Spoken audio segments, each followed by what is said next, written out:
आज 2 अक्टूबर है। दुनिया के इतिहास में शायद ही इससे महान और इससे पवित्र दिवस कोई मनाया जाता हो।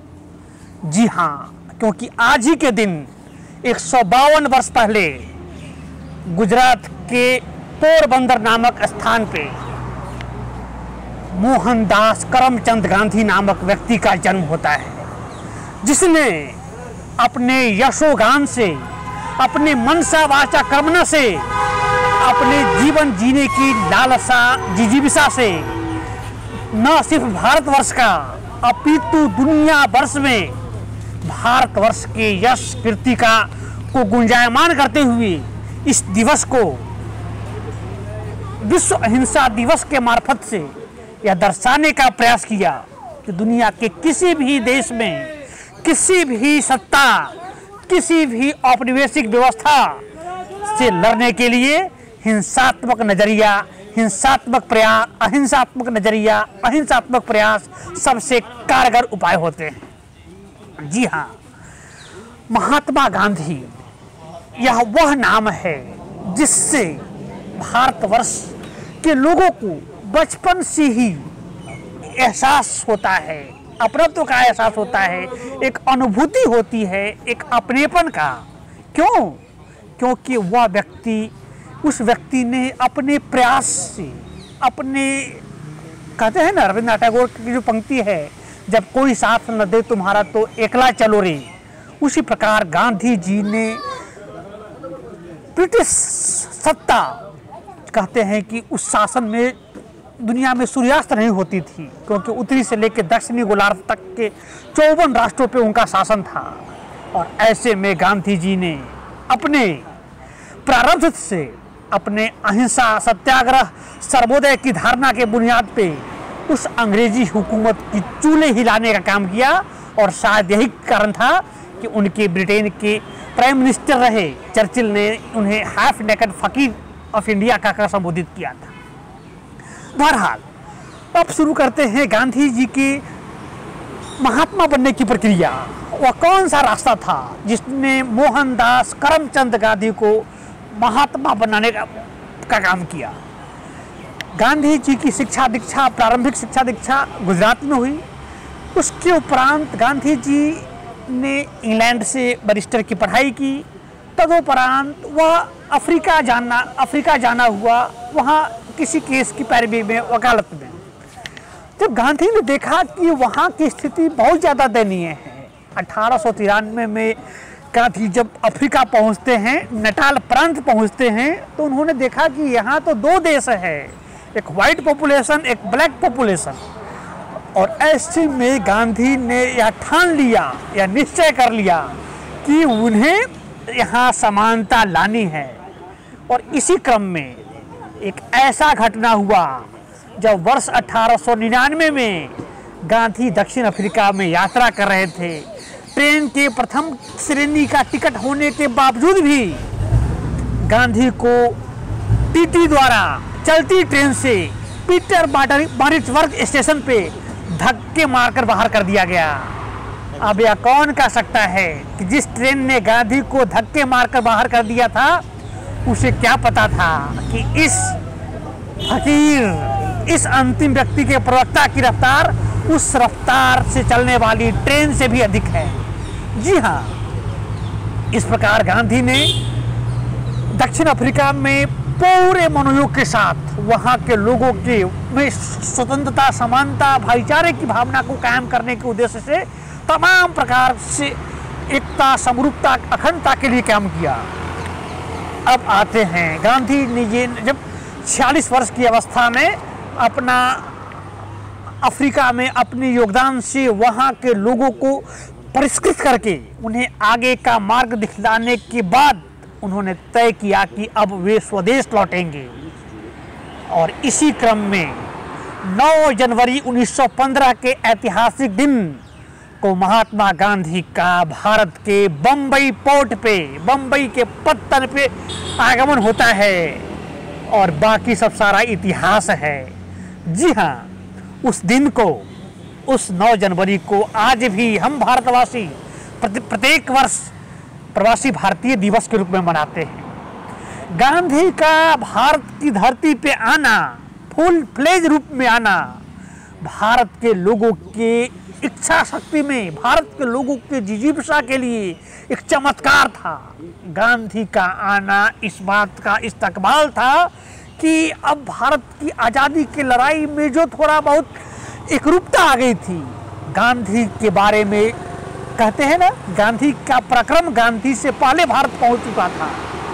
और ऐसे में भारत पहुंचने के बाद, जैसा कि उनके राजनीतिक गुरु गोपाल कृष्ण गोखले ने कहा था, बापू गांधी, बापू नाम तो खैर बाद में दिया गया, गांधी आप भारत आ चुके हैं, मैं आपसे आग्रह करता हूं, आपको एक सलाह देता हूं कि आप अगले 1 साल तक सार्वजनिक मंचों से कुछ भी व्यक्त न करें।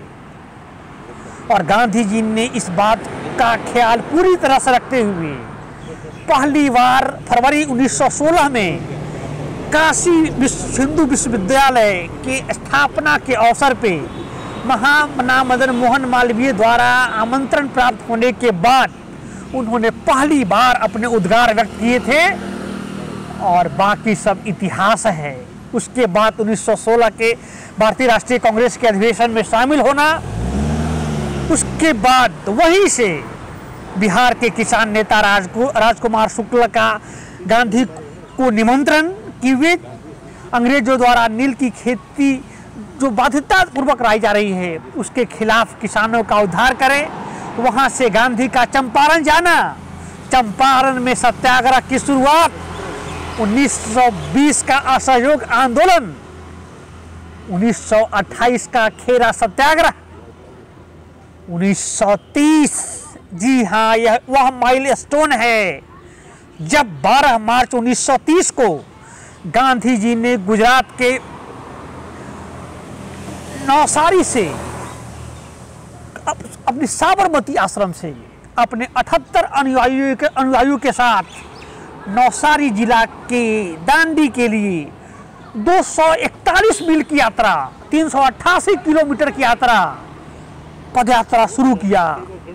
और उस यात्रा का नाम दिया गया सविनय अवज्ञा आंदोलन, सिविल ओबीडियंस मूवमेंट। जी हाँ, ज्ञात हो कि सिविल डिसोबीडियंस का अभिप्राय होता है हमारे आंदोलन, हमारे सत्याग्रह, हमारी मांग का जो आधार है वह सिविल होगा, वह अनुनय विनय से होगा, उसमें हिंसा का कोई स्थान नहीं है। मैं यहाँ एक चीज स्पष्ट कर दूं, गांधी के जीवन पे कुछ लोगों का बहुत बड़ा योगदान था, जिनमें 4 लोग सबसे ज़्यादा महत्वपूर्ण हैं। उनमें से एक है सिविल डिसोबीडियंस आंदोलन के प्रतिपादक, अमेरिका के freedom fighter Henry David Thoreau. Henry David Thoreau ने अमेरिका में सिविल डिसोबीडियंस मूवमेंट किया था। उसी को साक्षी मानते हुए गांधी ने भारत में उस मुहिम को सफलतापूर्वक चलाने का काम किया। इसके अलावा गांधी जी के जीवन पे जॉन रस्किन, जी हाँ, ऑन टू दिस लास्ट के लेखक का प्रभाव था। गांधी जी ने अंतिम आदमी का कंसेप्ट वहीं से लिया है। कालांतर में राजनीतिक दार्शनिक जॉन रॉल्स गांधी जी की बात को ही आगे बढ़ाते हुए वेल ऑफ इग्नोरेंस थ्योरी देता है, अज्ञानता के पर्दे का सिद्धांत देता है। इसके अलावा गांधी जी के जीवन पे लियो टोल्स्टॉय, पीजे प्रूदो, इन तमाम महान दार्शनिकों का व्यापक प्रभाव पड़ा था।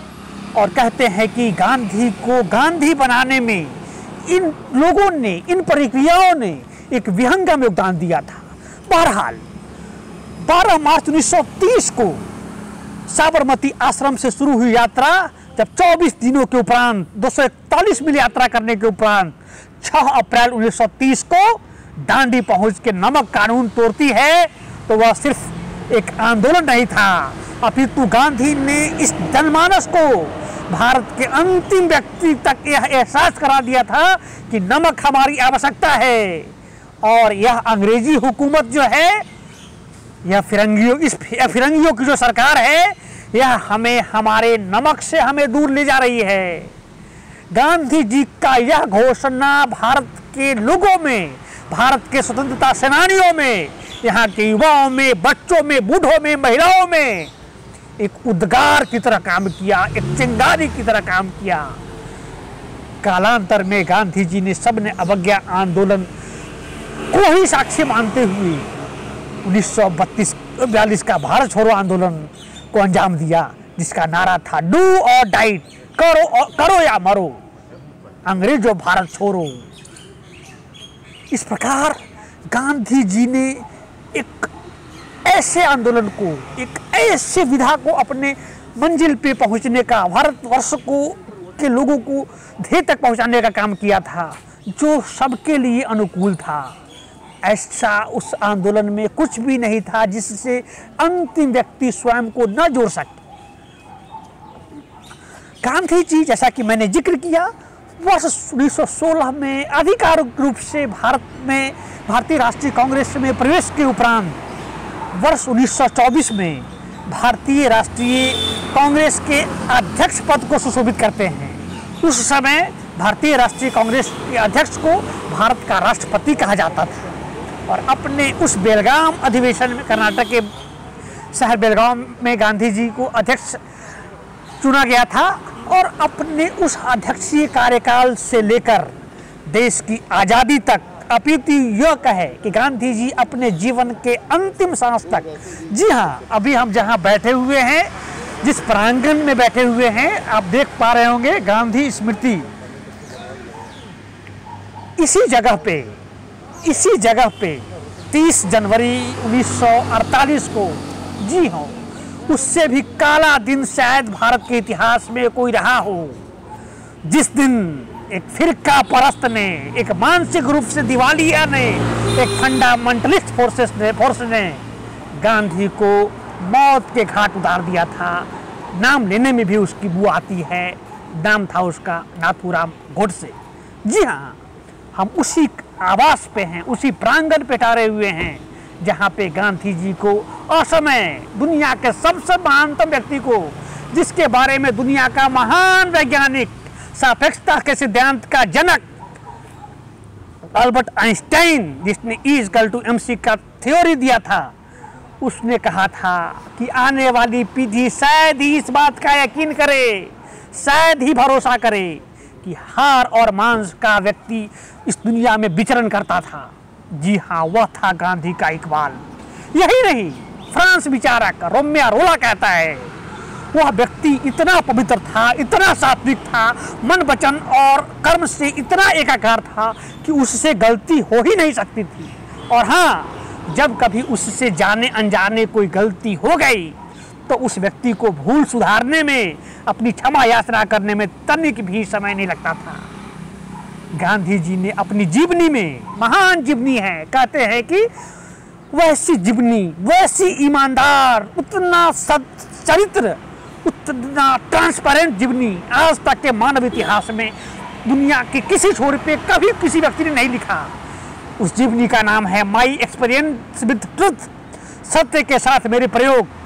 गांधी जी ने उस प्रयोग में लिखा है कि कैसे उन्होंने जीवन के शुरुआत में ही भाप लिया था कि दुनिया में जीवन जीने का सबसे आसान और सरल तरीका है अपने आप का साधारणीकरण कर लेना, अपने आप को लोगों के साथ जुड़ लेना, अपने आप को आस्थावान बना लेना। मैं यहाँ एक प्रसंग का जिक्र करना चाहूँगा, छोटा सा प्रसंग हो, उसके बाद वाइंड अप करूँगा।